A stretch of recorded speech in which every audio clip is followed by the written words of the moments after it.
When most people imagine dominance, they picture a powerful man and a submissive woman. But what about when that script is flipped? Why do some men who run companies, lead teams, and control entire rooms want to surrender in the bedroom? And why does the idea of a woman holding that power make so many people uncomfortable? Today we're talking to someone who lives this dynamic. She calls herself Dr. Ruthless.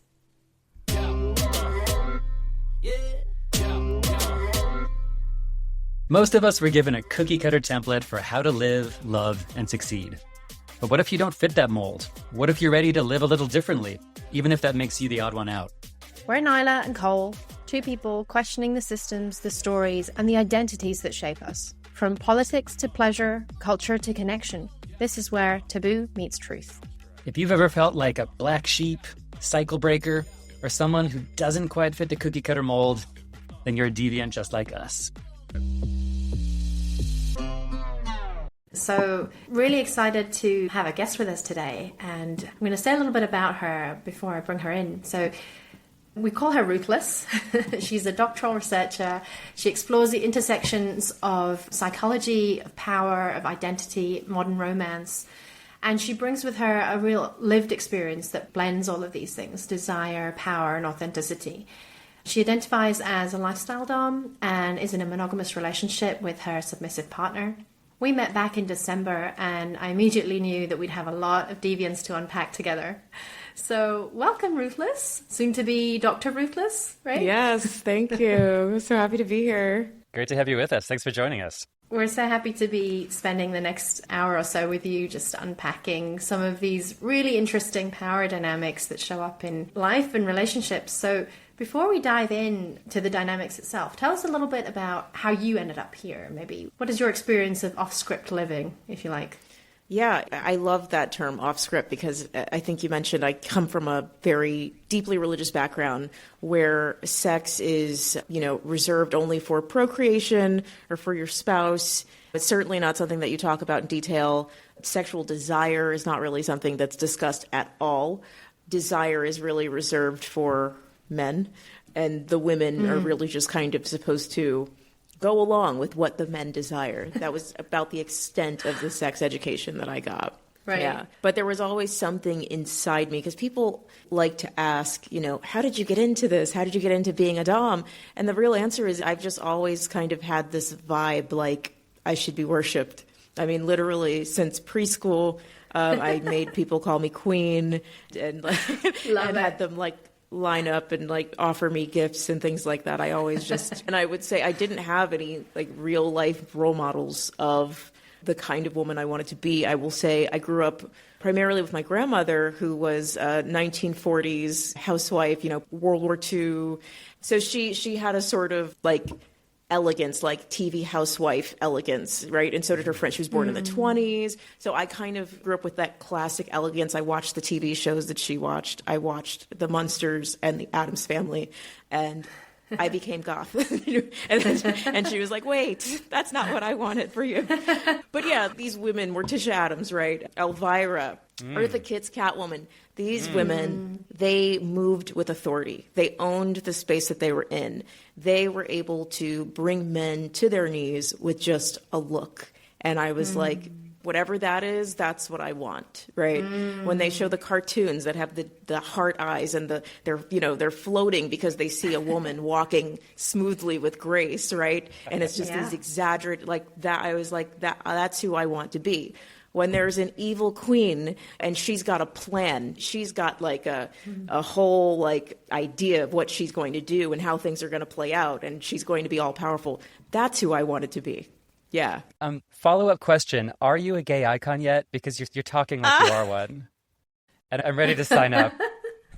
I'm ready to be one. That'd be fantastic. A dream come true. Great. Okay, we'll talk. Yes. I just love that your inspirations for this deviant lifestyle are all from the great generation from the 40s. We're talking women from decades ago. And so this is nothing new. Absolutely. Right? So when people hear the phrase female dominant, what does it actually mean? How do you describe what that means to you? Yeah, I think people immediately think latex and St. Andrew's crosses and riding crops and sharp heels. But to me, especially in the lifestyle setting, it's ease. It's not raising your voice, right? It's I'm going to look at you and you're going to know exactly what I want. It's actually the greatest compliment I received from my partner. He said, you can just put me in a submissive space with just a look. At any time, any place, you can just look at me and I'm yours. You can make me do whatever you want. And so it's many things, right? It's a hypnosis. It's putting that person in almost a trance-like state. It's nonverbal communication, positioning yourself in a position of power. So, for example, he likes to be on his knees quite a bit. He likes to, if he hands me something, he does it with gentleness and reverence. If I say, get me a glass of water, he's never just going to shove it in my face and not make eye contact. He's going to say, here you go, my queen, right? It's these small, intentional gestures. I think a lot of people can't wrap their minds around it not being violent or forceful, but people can understand chivalry, right? They can understand men holding the door open. They can understand pulling chairs out. And you'll hear people say, oh, you can't do that these days because feminists don't like it when you hold the door. But actually, it's not even about, I'm helpless and I'm fragile and I don't know how to open a door. It's about respect. And it's protocol. It's a protocol. I told him, it was one of our first dates, I don't touch door handles.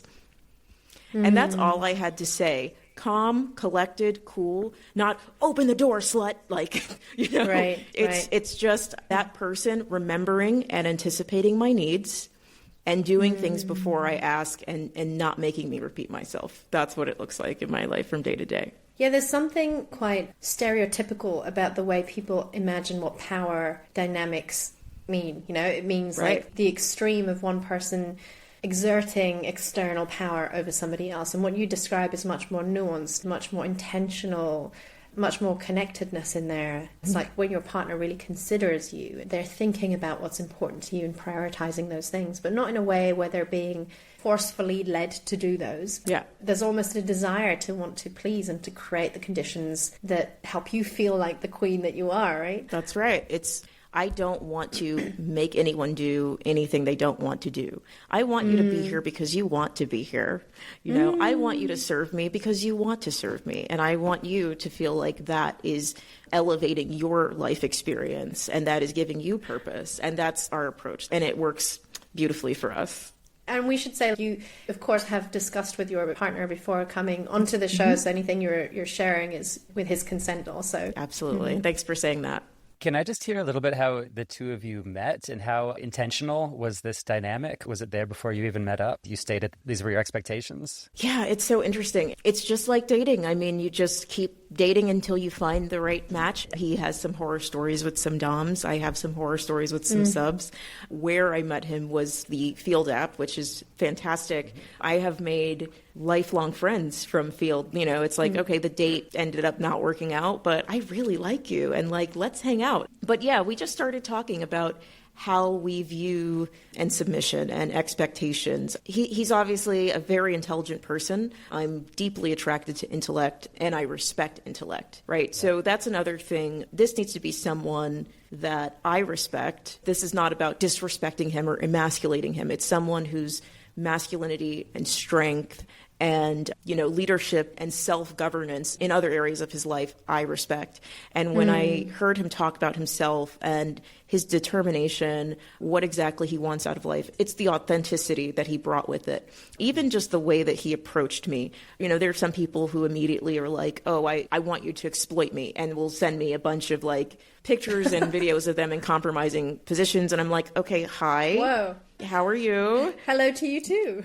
Yeah, but just that in and of itself will immediately get you, ignored or tell me that you're just a fetishist. You're not really looking for anything that you want to build. And so the language that he started speaking with was, we're going to build something together. We're going to see what we become. It was about evolution. It was about growth together. And it's a journey with him still. And it's a beautiful thing. Yeah. It wasn't about exploiting each other or using each other. It was about building a relationship based on these principles and these dynamics. Right. You call yourself a lifestyle dom as opposed to a pro-dom. Can you explain what those terms mean? Yeah. So in short, I think a pro-dom is probably easier to define. where this is a person whose domination usually occurs in sessions, and it's usually transactional. I think that's the key component of a pro-dom, is that it's transactional. It's usually tied to financial transactions. Whereas you can still have multiple partners as a lifestyle dom, but monogamy is more common in lifestyle domination, I would say, whereas it kind of defeats the whole purpose to be monogamous as a pro-dom. It's not really financially sound. Yeah. Because it is more of that transactional encounter with someone as opposed to the relationship with someone. Correct. And what I found particularly, the guys who are accustomed to only dealing with pro-doms really tend to not be equipped for a relationship. They know how to behave and they know how to act within protocol within the context of a scene for an hour or two. But when it comes to actually having the real conversations, talking about building and growing, talking about accountability, communicating about real life situations, then they tend to get guarded, overwhelmed, or just unable to have the conversation. Whereas when you're in that scene or that space, that dom is creating the safe space for you to express yourself, right? A dom is ultimately a facilitator. They're facilitating the story, they're facilitating the fantasy. So as long as it's a facilitated, controlled environment, they're fine. But when real life happens, then it's just like, oh, okay, wait, I didn't sign up for this. You're asking too much of me. I can't. Got it. Makes sense. So what I'm hearing is a pro-dom facilitates the experience between a dominant and a submissive. So that's what happens when you have a professional who is trained in creating that environment for you to experience. Mm-hmm. I can imagine that when people see your field profile, that probably invites a lot of attention that isn't about building long term and is about like maybe some of the myths or the stereotypes people have about what it means when a woman is a dominatrix and, ooh, that's hot and sexy. But that caricature that they have in their head. Literally, the term we use is kink dispenser. This is pro-doms alike as well as lifestyle doms. Is like, I'm tired of being treated like a kink dispenser. You know, you have a laundry list of skills that you have, and I will say any dom, pro or lifestyle otherwise, will learn these skills. These are things like, you know, learning shibari, learning bondage, learning impact play safely, learning negotiation, learning communication around consent. I have been studying erotic hypnosis, for example. These are all skills that you build, and you can offer these things as a service to someone who wants to experience them and put a monetary value on each of these things, right?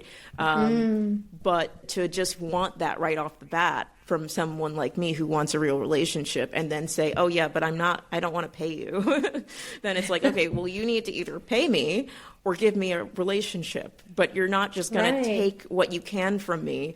No, absolutely not. Well, and it also just sounds like you wouldn't get much from that experience. You're saying you wouldn't enjoy just a 5-minute experience with a stranger playing out a sub-dom dynamic. Is that what I'm hearing? Right. And frankly, I don't think a lot of women would enjoy that. So that's why there's got to be that transactional aspect to it, right? I mean, I don't want to speak for everybody, but that can't be fulfilling. I mean, that's why there are a lot of doms who they participate in female domination with male partners, but they're actually lesbian in their real life, right? Because it's actually not sexual at all. It's strictly a skill. It's a job. It's something that they do in a transactional way, strictly. It's making tons of sense.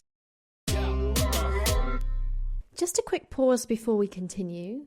This episode is actually our season finale, and Cole and I just want to say a huge thank you to all of you for listening to season 1 of Deviance. We've loved being able to dive into so many fascinating taboo topics. We've learned so much along the way, and given some of the feedback we hear from all of you, which we love receiving, by the way, it sounds like many of you are learning a lot too. So we're excited to be bringing you a season 2 in the summer, which is going to be even more banging. And if you've been listening to this season and finding yourself thinking, oh, this is so me, or questioning some of the patterns or the roles or the expectations that you're living inside, you're not alone. That's really the heart of the work that I do through Unbound Relating. I work with people who feel like the default scripts around relationships and success just don't fit them anymore. People who want to create something that feels more honest and more intentional for the life that they're now living. The best way to stay connected over this break and to be the first ones to hear about season 2 is through my newsletter at unboundrelating.com. It's where I'll share deeper reflections and tools for all of you off-scripters, and I've got something building in the pipeline too, which I'm excited to share later in the summer. And if you're based in the UK around London or Oxford, I also host in-person curated gatherings to bring together people living off script. It's a friends first community, so come and join those too. All of the links will be in the show notes, or you can just head to unboundrelating.com. All right, let's get back to Dr. Ruthless. Thanks, everyone. So we started getting into a few of them, but when people hear female dominant, what are some of the assumptions that they tend to make, myths that you need to keep correcting? Yeah, I will say there are myths that are aimed towards the submissive man and myths towards the submissive woman. So I'll start with the man first, that the man is not masculine, that he's weak, that he is, the word that kids today love to use is simp, when in actuality, and I'll speak for my man, he's actually a very, very masculine person. He's an executive in tech. He's a leader. When, generally men talk to him, they're like, oh, they straighten up, He's someone that other men look up to for examples of masculinity, right? And so when he's in the submissive space, he no longer has to perform. He can let go. He can just surrender to my leadership and make his purpose no longer about being this high-powered executive, but serving his queen, which is very masculine, right? The way that we frame it is like he's, I'm his queen, he's my loyal protector, Which is old-fashioned. We're talking medieval. This is chivalry. Right. People can understand that. As soon as they think about BDSM, they think about fetish, they think about latex and smacking guys around. And so that being said, as far as the misconceptions towards the female dominant is that she's angry, she hates men, she's taking her anger out on men, she's taking her aggression out. I had a friend of mine say, hey, I just got divorced and I think it'd be really nice for me to be able to just hit a guy. So tell me. Well, yeah. Tell me, thing. what, tell me, how do I get started? And it's just it's a little bit more nuanced than that. But in her mind, you're just going home every day and slugging your partner. Right. I was like, no, that's not what we do. But I mean, again, impact play, bondage. These are tools. These are tools that position the power. It's literally just play. None of these things are things that you can actually build a sustainable relationship on. These are things you can do in an hour and say, give me $500 and get the fuck out, But these are not things you can actually build a long-term dynamic on. Oh my God, so much in there. Firstly, can we go back to the submissive myth for a second? So this idea that the submissive partner is just this weak person that just wants to be kind of bossed around because they potentially can't make decisions for themselves or they don't know what they're doing. I feel like one of the first things I understood about power dynamics when I first started to think about this in a kink context was this idea of relief from the hyper agency that we feel in our everyday life, right? And I really can see it. I feel like I can see it in a lot of women because so many of us are the CEO of our household. We're keeping shit together. We're raising the kids. We're keeping the jobs down. We're running the house. And then there is a moment where you just want to let go. You don't want to make a decision. You want to just surrender to a moment where you can feel much more embodied and you can be in your kind of present experience without having to be in your head. And I know it's a really common experience for a lot of the women I work with in my work, with women in this lifestyle, kind of trying to explore what it means to let go, because so much of it is about keeping it together all the time. So absolutely. I really resonate with that. Yeah. And what's interesting too, one other element that's rarely talked about is aftercare, which you'll find in a more lifestyle situation where DOMs also need aftercare. And for me, what aftercare looks like for me is actually being held. Is being held, and forehead kisses, things that we think of as what female subs need. Sometimes I need that as aftercare. I don't know if you saw the movie Baby Girl. I haven't yet. I've watched some other movies as homework for this, but not Baby Girl. So it's about a young man who becomes a dominant to a female CEO.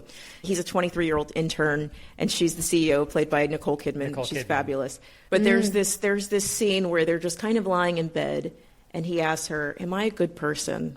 Or am I a bad person? One of those questions, but it was just kind of I need validation right now, And we lifestyle doms have those moments where it's okay, just and seen. Right. Like, I also need a moment. I also need to be held. Yeah. I mean, I think that touches on another nuance about this experience. Dominance is not about just always being the one that bosses everyone around. There's also vulnerability within the dominance as well. That's right. While we're talking movies, I watched Pillion recently. Oh.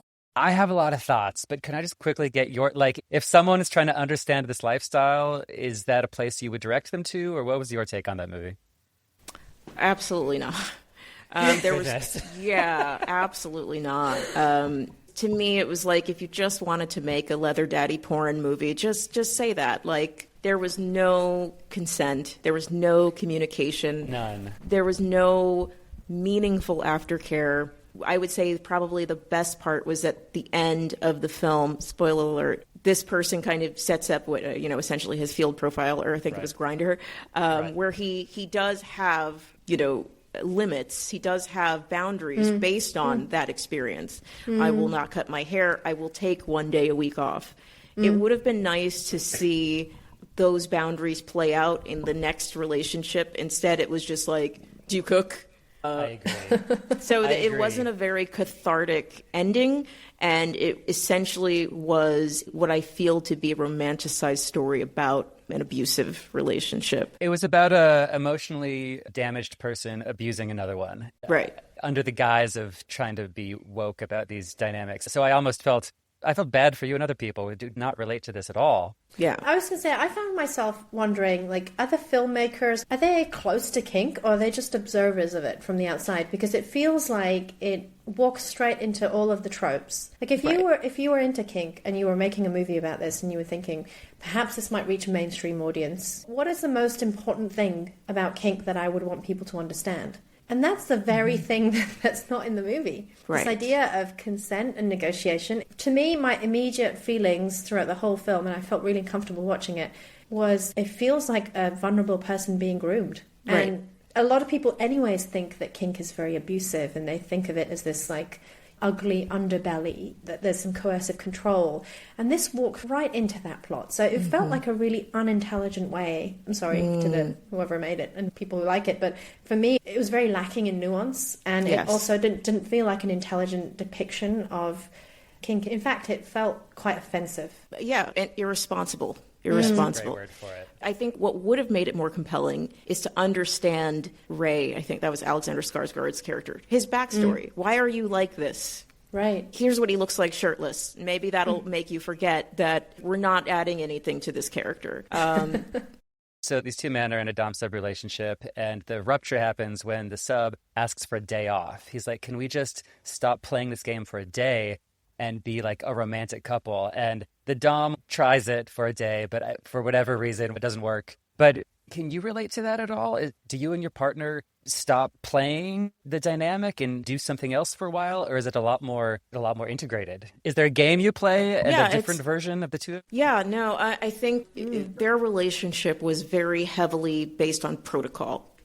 I come home, you cook dinner, you lay on the floor, you stand behind me it was just a series of actions. There was no communication, and I'm not sure that a real lifestyle situation like that even exists, honestly. Because he was just making this poor man be his slave. Right. Again, a good dom, just like a good sub is going to anticipate my needs, I'm going to anticipate his needs as well. I'm going to anticipate his moods. I'm going to adjust my approach to asking him to do something for me or to giving him a command based on how he's feeling. There's no day off because it's not a job, A day off, that's like if it's a job, if it's tied to a transaction, which a lifestyle situation is not. You're always attuned to his needs and caring for him, and he knows it. He feels your love. Right. There's care both ways. Absolutely. I mean, I think that's what's often missing in the ways that kink is depicted in mainstream media. Often it goes heavy on the dynamic and the rank, if you like, and it really tones down the fact that there is care that exists alongside that and what that can look like even when there is a power dynamic. How can a power dynamic still be a caring experience? And I think that's what people haven't seen in a nuanced way. Right. Or they think the care is just one-sided. Yeah. So this is one of the things that really, I think, unsettles people, understandably. Like, it can start to look one-sided and it can start to look abusive. But I think there are also generally a lot of strong cultural ideas about what masculinity needs to be and what femininity needs to look like in society. And I think that also contributes to a lot of the reasons why female dominance in particular feels so uncomfortable to people. I mean, I think it's much less controversial, perhaps, if that's the right word, or unsettling to hear about a male dominant partner, but to hear about a female dominant feels like it touches on... It feels like it's turning everything upside down, right? Right, it does. Like totally breaking the script. What do you think it is about that makes people so uncomfortable in your experience? I think it just kind of goes back to this idea that female dominance is about hating men. I think that's what it boils down to. People's ideas that it's something that harms men in some way, something that upsets society and the natural order. And again, going back to chivalry, which is just, something that's ancient, and that's really what it looks like from day to day, is just these tiny acts of service that don't really have a great societal impact on anyone. I think that's the biggest thing, is that people think that you can't love a man who's submissive. You can't respect a man who is submissive. And I think people get triggered by that word submission too. The Bible, we were taught ad nauseum, wives submit to your husbands. And when people hear submit, they think that's like, this person has total authority. This person is better than me. This person is superior to me, and therefore I will give up everything I am to be this person's doormat. And I think it's rooted in biblical and religious beliefs. I was at a wedding once where the Bible quote of the wedding, it was like printed on all the programs, was and God created Eve to be Adam's special helper. Oh, gosh. That's a misquote. But yeah, but we get it from the Bible, this dynamic. But then, as you say, it's actually played out through chivalry for decades. We're talking about just men treating women with respect and honoring them, which is actually the most normal thing in the world once you put it like that. Think about the longest reigning monarchs in history. Victoria, Elizabeth, these were queens. They had the power to make men knights who bowed to them, who bent the knee for them. I mean, these are not radical feminist beliefs, right? This is just understanding power. One of the things I wanted to understand is, I think what I'm hearing in between some of these conversations we're having is that it's not about powerlessness for a submissive, it's about the sense of relief that comes with, surrendering. I want to get to the idea of surrender versus submission in a second, but before that, we were talking about kind of power in the context of masculinity and femininity.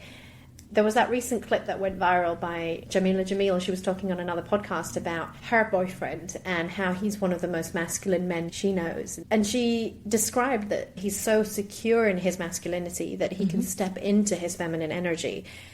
And I don't know that a lot of people understand what that looks like or what that means exactly, but I think it's incredibly hot. Yeah. I wonder what it means to you. Yeah, so in women, we think about care, right? We think about nurturing, we think about child rearing, but what does care look like for men, right? And what is that in a masculine sense? That looks like, to me, protecting, right? Providing. It means lending your strength, right? Lifting something heavy, right? That's what caring looks like from a man, or in the most evolutionary sense, like being that protector. You mentioned Eartha Kitt before, but can we mention the movie The Emperor's New Groove? Because Eartha Kitt voices the villain. I forget his name, but do you remember the villain's helper is this really dumb himbo? He's like this muscly sweetheart who's either protecting her or baking her cupcakes. Yes. And he's become sort of like an icon since then because he's just so sweet and brawny and hot. Another good example of that? Bane from Batman. Interesting. Yes, and I'm a Batman, this is my neurospiciness coming out. So the 1996 Batman and Robin, Bane was just a grunting brute, right? But we learned later that he was kind of controlled by Poison Ivy. He worked for Poison Ivy. Great. And then later in The Dark Knight Rises with Tom Hardy's Bane, it turns out he was the protector of Ra's al Ghul's daughter. I cannot remember her name. But we immediately, in her presence, we saw him soften, cower, let her speak. But around the other men, he was intimidating. He, had this almost Darth Vader-like presence, right, with the breath. And so I think that's another great example. I mean, now I'm thinking James Bond villains, when the villain's a woman, but she's got a henchman who's super buff and intimidating. You don't mess with him, but he is her servant. That's we right. would never call any of them simps, right? They could kick any of our butts. Never. Yeah, exactly. And that's what I liked about actually the 1966 Batman. When there was Catwoman, she had male henchmen and they would fight Batman and Robin. And she would just kind of sit back and count the money that she stole. Like that was what it was, you know. And then there were images of her. She would be on like a literal throne and they would be sitting at her feet. And I was like, yep, that's me. That's what I'm going to be like when I grow up. Yep. Well, okay, now we've just listed all these female villains. Yeah. It's almost like we're saying that if you're a dom female, you have to be villainous.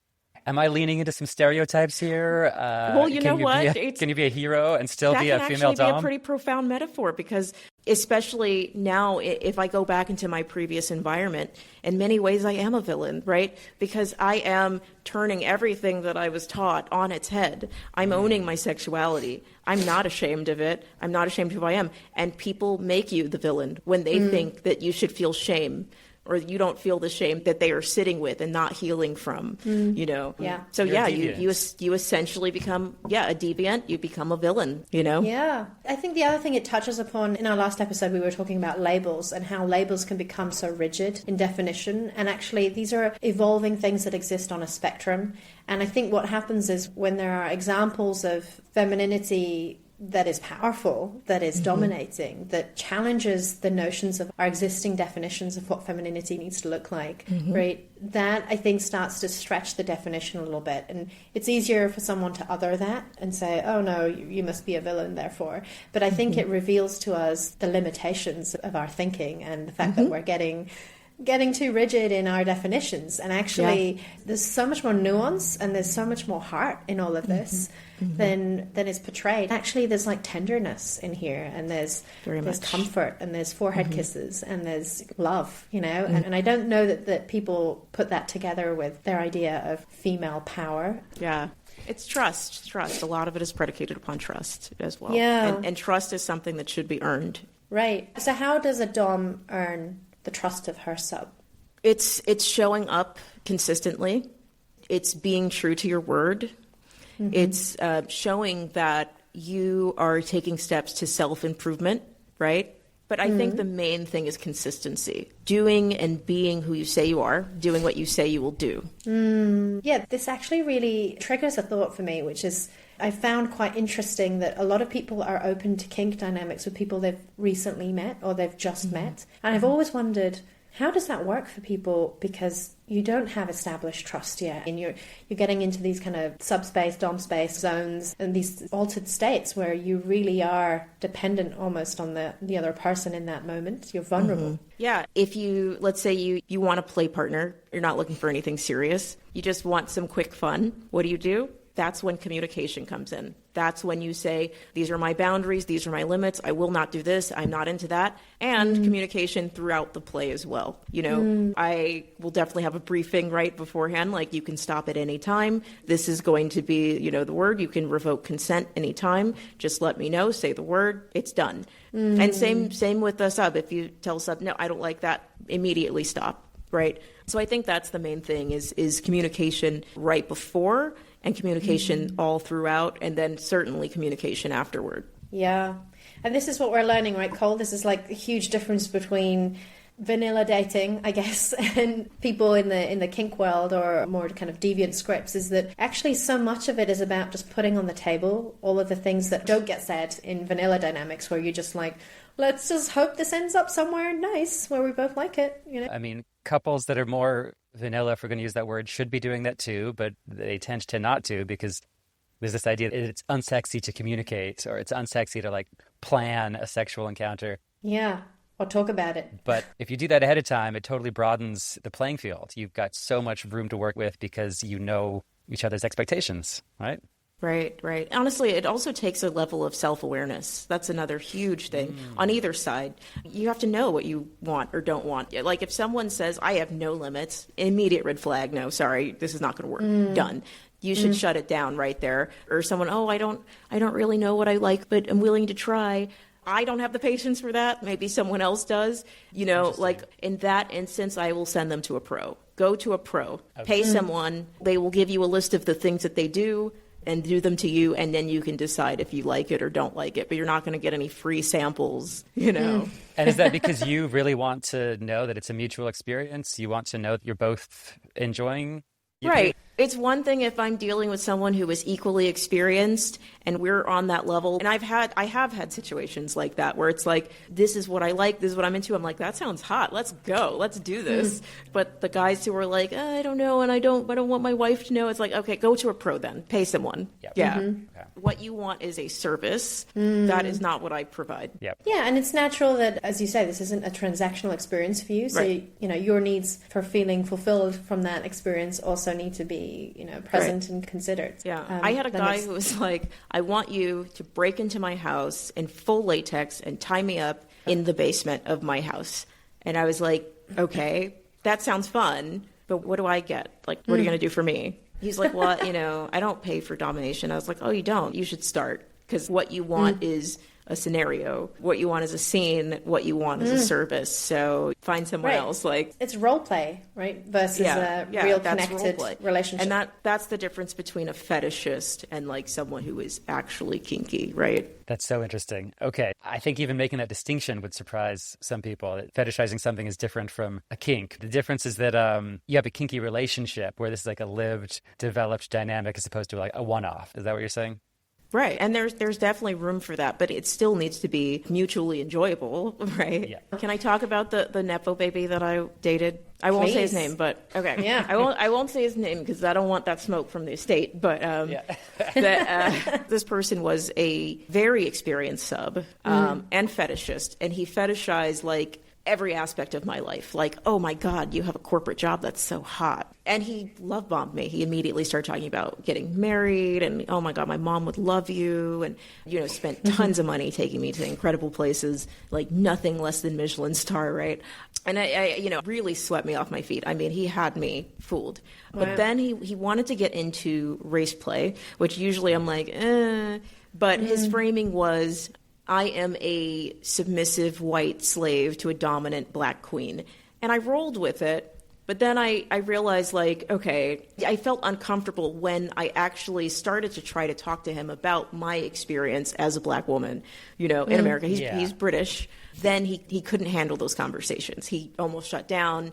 And then when I tried to call him out on the ways in which he's being problematic, for example, he was, oh, how dare you? What, me? No, never. And I said, okay, well, in that case, I'm not comfortable with the race play, because if you're not able to have a real discussion with me about my lived experience as a black woman, you're not allowed to fetishize it.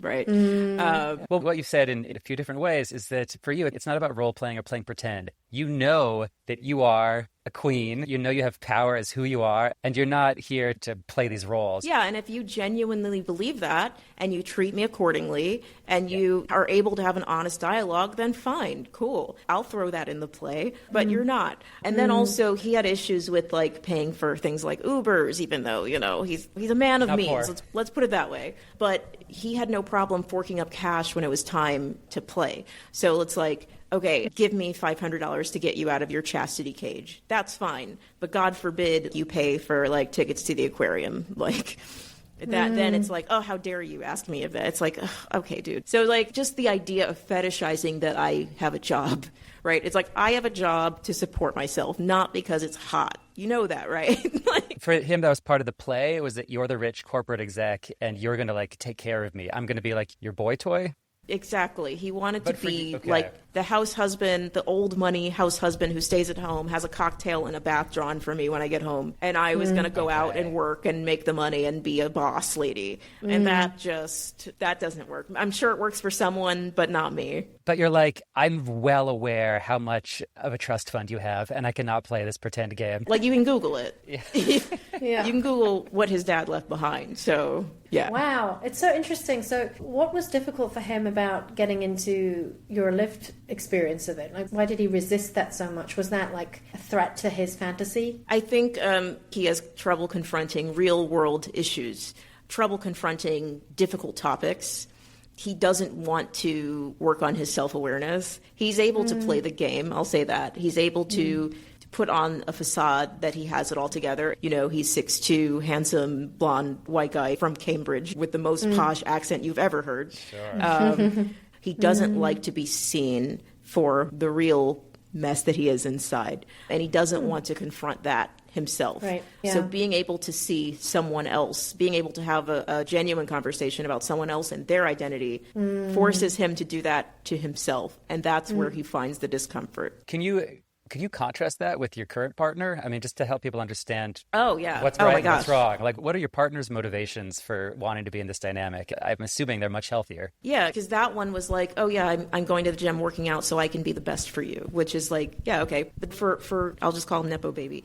The you was interchangeable. It was not me. It was this dominant person that I'm currently serving. Right. Whereas when my current partner says he's doing things for me, I know he's talking about me.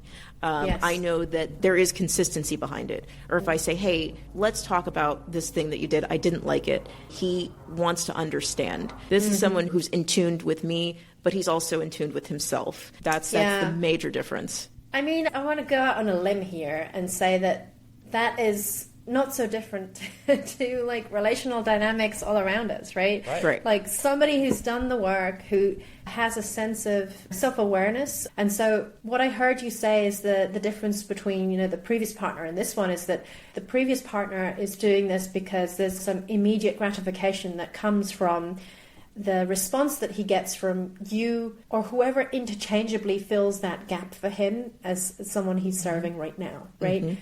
Absolutely. Field, just the app itself. There are people on there playing the field. They're not people on there genuinely interested in a relationship. I met that one on Field too, by the way. Yeah, great. So there's a spectrum of people in the lifestyle, in the world in general, right, that you're going to come across. When you center the need for that power dynamic or the kink or whatever else it might be, you sometimes put that ahead of your ability to really connect and care for somebody, for who they really are. For me, I find that quite sad. In some ways, my heart goes out to those people because I can see that they're losing so much in their desire to distance themselves from something deeper. And isn't that the whole point? You know, whether that has a power dynamic or not. Yeah, that's the thing. Part of me does feel bad for this person that we could have had something absolutely beautiful, but there was always like a hidden, it was always like I'm being tested for a role. There was that part of it too, that there was lacking transparency, which I do have with my current partner. He wants me to know everything. He wants to know everything because he understands that transparency is critical to our growth. Right. And it just sounds like he sees you as a person and wants to build a relationship between two humans rather than play out some game of pretend. It sounds like this guy couldn't look past that. I guess one of my big takeaways from this is that this dynamic is not as radical as a lot of people think it is. It makes sense. It's pretty natural. Do you think it's actually probably a lot more widespread than we might think? I do. You know, we have the phrase happy wife, happy life, right? Which it's that in and of itself. It centers the woman's desires and wants and needs. I mean, that is a mantra for a female-led relationship. And I think that is quite common, but people just don't associate it with kink. So, yeah. Have you, do you know of any women in your life, like friends of yours or people you've met in the community who you've sort of helped or inspired them to connect with their own Dom energy? Yeah, quite a few. Because people ask me, you know, where did you find him? And really, you know, that's the wrong question. It's who I had to become to attract him. It's the self-improvement journey that I was on to find someone who is aligned with the person, that queen, the little me always wanted to be, right?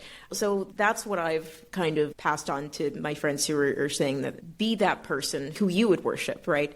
Be that person that just wake up in the morning, look at yourself in the mirror and be like, yes, I am a queen. I deserve to be worshipped. What does it take to be her? What does her routine look like? What kind of things do you have to do to become her? That's the question that you should be asking, not, you know, where do I find these men? And honestly, there's almost like an industry going on of findoms and these, I will say, TikTok doms selling classes, selling like guides on, you know, here's the script, here's what to say, here's where you find them, here's the places to go. And I'm not, you know, I don't want to knock anybody's hustle, but ultimately it starts with you. I mean, I can give people all the tips in the world about where to go, the kind of guys to find, what to look for, but you need to do the internal work. You know, you need to become her, you know, first. Yeah, and I imagine that there's something quite empowering about stepping into your authority, right? That sense of inner power that comes from stepping into dominant energy. And it's very aligned with feminist narratives of our time, trying to almost subvert the gender scripts that we've grown up with. One of the things that I find quite difficult sometimes about this whole power dynamic is actually more to do with submission, or this assumption that often gets thrown around that the woman will always be the submissive partner. And perhaps that comes from the traditional gendered expectations that biblical. Men are strong. Right. Yeah. There's a part of me that for a long time really resisted the idea of power dynamics because my feminist tendencies felt really offended, almost like submission was being imposed on me in some ways. And I think there's been something quite helpful about tuning into like negotiated power and how that feels more like chosen submission or chosen dominance rather than this idea that we just kind of fall into the stereotypical understanding of power dynamics. It just goes back to people not realizing that there's nuance, that it's cerebral, that there's thought, right? It's not just smacking someone around or giving commands like in Pillion. Yeah, I think my experience of it before I understood it more deeply, and I'm still learning, is that it was about the impact, or it was about the fact that you were tied or you were restrained. And I think what I'm starting to understand is that it's about the connection. There's something beyond the surface level of what you see in a scene like that. And it's a psychological state of feeling deeply connected to somebody and deeply tethered to somebody that you're with. And that's hard to explain to somebody. I think it's a felt experience. Could I just try asking it in a really blunt, controversial way? So you identified as a queen from very early age, and you just own your power. If a woman enjoys being sub and enjoys the sub role, I mean, would you judge a woman who likes the sub dynamic because she's not holding her power? Like, what would you say to a woman who actually loves being the sub? Yeah, absolutely not. I would say most of my friends, my female friends who are kinky, are subs. So what I say to them, though, is just make sure you have your agency. I will say a couple of them have been in very toxic relationships with male doms who do not consider their feelings, who are still treating it like a fetish when they want more. They want more of a relationship. They want a deeper connection. But those moments where they have that feeling that you talked about, Nyla, that surrender, those are the moments that kind of get them through, that make them overlook the other things. Whereas as a dom, I'm not overlooking shit. I didn't like that. I'm calling it out immediately. We're going to discuss this, and this is not going to happen again. Whereas a female sub is less inclined, especially one with a toxic male dom, less inclined to speak up and address the things. They can a lot more easily get taken advantage of. They can get breadcrumbed. The guy figures out what it is that makes her tick. He gives her that just enough to keep her coming back, but then won't give her the respect, the consistency, showing up the way she needs him to. We saw it in Pillion. I mean, that's how the sub was getting that breadcrumbing, even though it was a really unhealthy dynamic. Yeah, and I don't have the data in front of me. I don't even know if it's something that's been measured, right? And maybe that would be like a fun future research project. But, the kind of the issues that women have with male doms versus, or maybe just to make it less heteronormative, right? Issues people have with male doms versus female doms, right? Maybe exploring that. What are some differences in the issues that arise and the conflicts that arise? And what I've seen just from, having discussions with my friends is that kind of dangling carrot, like, like I'm going to make you artificially feel comfort and compassion and love, and then not really show up that way. Yeah, I think it connects to the idea of not having a deep enough understanding of power dynamics and how they connect to deepening intimacy rather than playing out a scene, that is fetishized in mainstream media of how kinky are you though, And I think that is something most people will want to avoid. Is it a dynamic that feels healthy for you in a longer term situation? Yeah. If you know up front that you're going to get breadcrumbed by somebody who could make you feel amazing in the subspace for a few times a week, the rest of the time treat you like shit, are you up for that? I think that's kind of a hard trade, right? Yeah. Yeah. What's also unfortunate is even the women who get breadcrumbed, there's worse, right?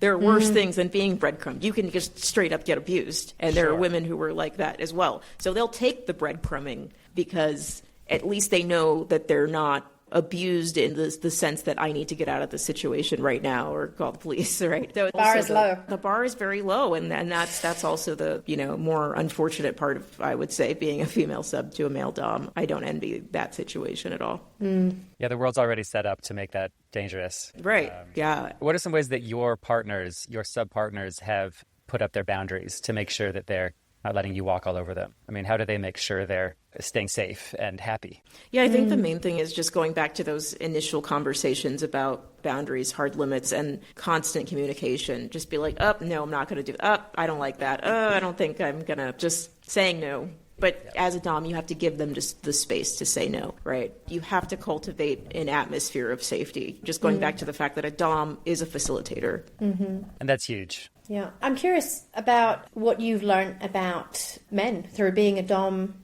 that most people might never realize. You know, you've been around a lot of men who consciously choose to surrender. What has that helped you see that maybe other people might not? Yeah, I would say the number one thing is that you have to have power to surrender it in the first place. Submission is not attractive to men who feel powerless in one way or the other. They may express that in anger, jealousy, resentment. You know, as soon as someone just finds out that I'm dominant, I'm not submitting to you. You can't make me. It's like, oh, you know, like already you feel, you think I'm trying to do that. Just my mere presence is making you uncomfortable and think that I want you to submit. So it seems like you're already submitting just by being emotional. So yeah, I would say that that's probably the number one thing I learned. Men who were secure in the strength that they have and their ability to move through the world, they make the best subs, and they don't feel like you're taking something from them.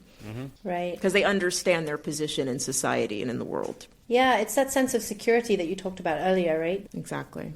And then is it they get that relief or they get a break? I mean, they know they sit in their power, but to be with you is to actually get a sort of reprieve from having to be in control, right? Is that fair to say? Yeah, exactly. You're creating a space where they can just like, okay, all that matters is me and my queen and making sure she's happy. We see it with ants, you know. We see it with bees. They're worker ants that will self-sacrifice for the queen. Whoa. It gives them purpose. Yeah, it's like that one mission. It almost simplifies things. Like my job right now is to serve my queen. That's right. Imagine if ants had to go do a 9 to 5, and you know, it's almost like, okay, now I can just get home and just do what I was brought here to do, which is serve my queen. We don't talk, I mean, society doesn't talk a lot about pressures on men to be the breadwinner and to like run the whole household. Then when economic times are tough, they feel so much pressure to put food on the table for everyone and pay all the mortgage. And it's like immense pressure. So then to just suddenly not be in control for a minute and then just be there to serve the person right in front of them would be a huge vacation from like the immense pressure of masculinity. Yeah. Absolutely. I'm getting it. Yeah. So for somebody who's not explored kink and can relate to it in these kind of nuanced ways that we've talked about, what are some of the kind of gentle ways that you might encourage somebody to explore whether these dynamics might be something for them that they want to tap into or not? I always say explore with a partner that you already trust. Someone if you currently have a partner, try something small, right? Try bondage. See if they like it and communicate the whole time. Hey, is this too tight? Are you comfortable with this level of movement? Try saying, hey, get me this. No, I don't like how you did that. Go back, do it again. Right? Just tiny little things, but with someone who already knows you, someone you already know. Don't get on an app and start swiping and thinking you're going to find this immediate person who's going to give you everything you want, because that's not how it works. Right. The trust factor is critical, right? Wow. Well, thank you so much, Dr. Ruthless. I feel like this has been a really interesting and nuanced conversation. And actually, maybe people were expecting more kinky conversation about like the kinds of things that female doms get into, right? But I think actually the beauty of this conversation is that there's just tenderness and trust and commitment and comfort in all of these things. And it's just about so much more than what it appears to be on the surface. So any final thoughts from you? Is there anything you think that we haven't discussed that is worth mentioning in this context?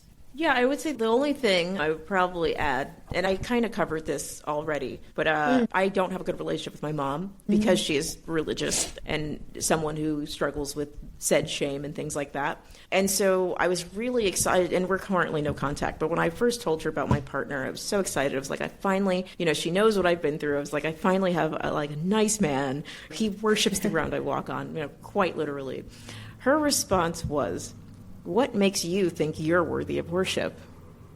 Now, that was like, ouch, okay. I feel like a caring, loving parent would be like, oh, that's so wonderful. I'm so happy for you. That's great that he treats you like that, makes you feel like that. But then I really thought about it, like months later. She has this way of just saying that thing that just, twisting the knife.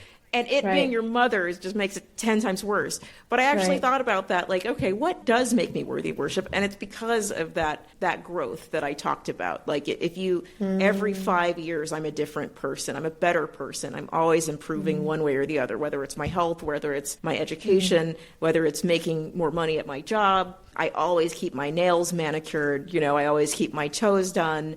I have a certain standard that I hold myself to. That's what makes me worthy of worship. So you respect yourself. I respect myself. I respect myself so much that I don't want anyone like you in my life. And that's what makes me worthy. We were talking about the role of men in society. There's tons of pressure, and it's nice to just let go for a while. And I was thinking if the inverse of that might be possible, that as a woman in the world, you're repeatedly diminished and demeaned. Your own mother says, "Are you even worthy of worship?" Do you think for some dumb women, it's like, I am put in this lesser role all the time, and I want to just say fuck you to that for a second and escape that? Yeah, it's so interesting. Thank you for sharing the perspective on how that shows up for you, because I'd imagine that all of those experiences you have in your everyday life contribute to the sense of powerlessness or powerfulness that you feel in yourself. Right. Absolutely. And our psyche isn't compartmentalized, that our work psychology is different to our sexual psychology. It's all one thing. Now, it doesn't mean to say that anybody that's felt sense of powerlessness is claiming or craving to be a dom necessarily. But I could imagine that there are some correlations too. For sure. And I hope you don't find these questions inappropriate, like trying to psychologize why this might be appealing. Not at all. It's very important. These are important questions that nobody asks. Okay, I wish people did. Because what I'm getting is like, hey, there's some incentives to try the subspace. There's a reward at the end of pursuing a dom or a sub lifestyle or experience. Absolutely. And I think that's what I've learned through these questions. Absolutely. Yeah, I love that. I also just wanted to just share some thoughts about your relationship with your mom as well. And thank you for sharing that. As somebody who also has a difficult relationship with my mom, I think it's a really challenging thing to hold. I think as you grow into your own womanhood and you go through different experiences. And I think a lot of it connects to the kind of patriarchal ideals of what you need to do to stay a small woman in this world. And actually, in my own experience, I feel like it's my mom always encouraged me to be an independent woman, so I wasn't dependent on a man like her. Right.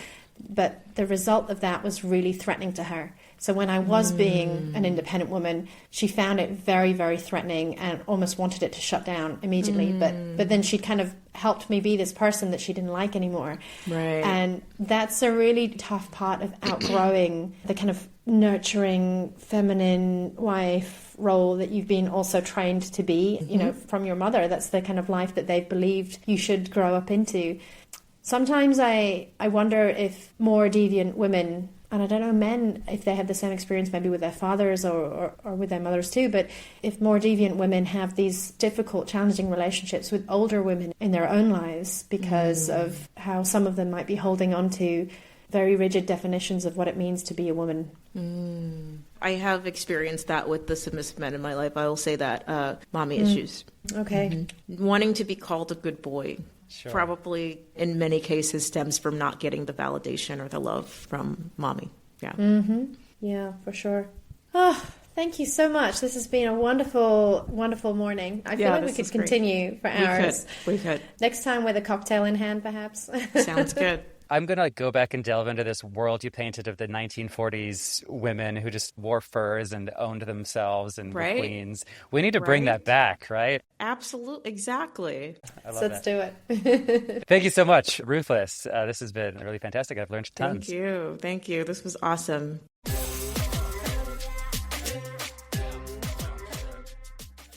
So yeah, she's my new icon. Color me obsessed. Yes. Wasn't that a gorgeous discussion? I mean, I feel like people might expect something quite salacious when we talk about female doms, and they want to know what she does and how she wakes up in the morning and how her partner is, like, serving her every need. But actually, I found that really tender and just intimate, and it sounds like she's in a really beautiful, healthy relationship. They've got this power dynamic, which is not only a playful, but also a really caring part of how they relate to each other. Yeah. What I got was two people who trust each other, communicate with each other, and a woman who knows her worth and a man who wants to make her feel loved and special as much as he can. Right. Is that deviant, or is that actually just what everyone wants when they're watching a rom-com? I mean, this is not radical stuff. Is the bar that low that now that is deviant? I think bar's part of in hell. It really is.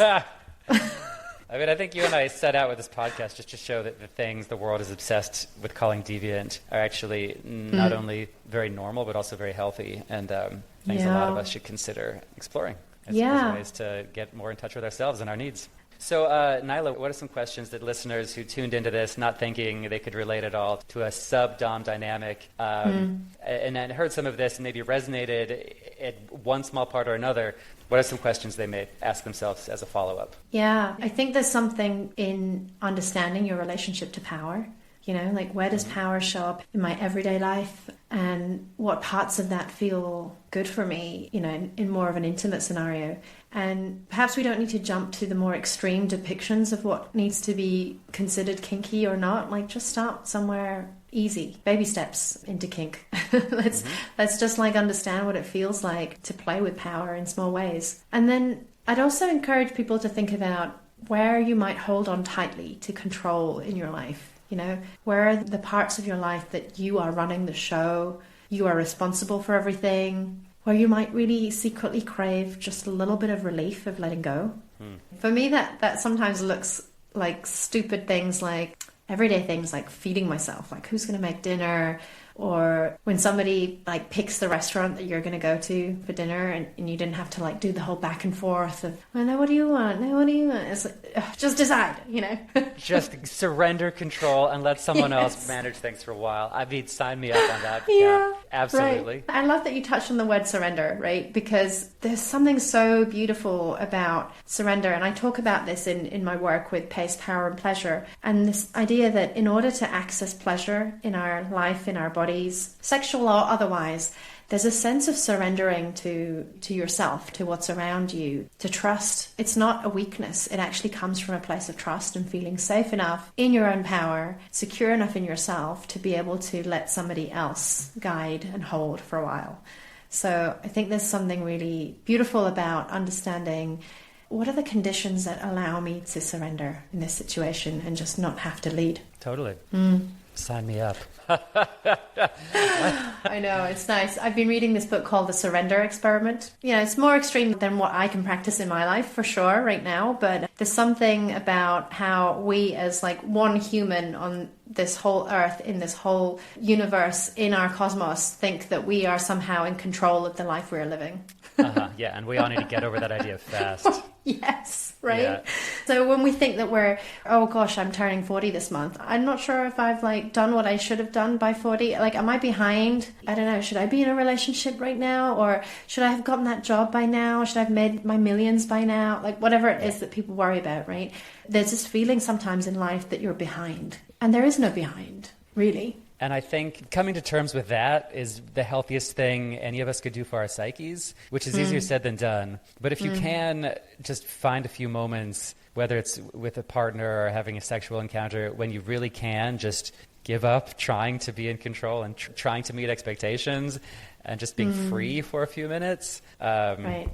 I think we all could use that. Yeah. It sounds like one of the healthiest Acceptance. things you could actually do for yourself. Acceptance. I think that's something we all need to practice in big and small ways. Well said. Yeah. All right. Thank you, everyone. Until next time, stay curious, stay kind, and stay stay just a little bit deviant. deviant. Thanks, everyone. Until next time. Bye. Bye.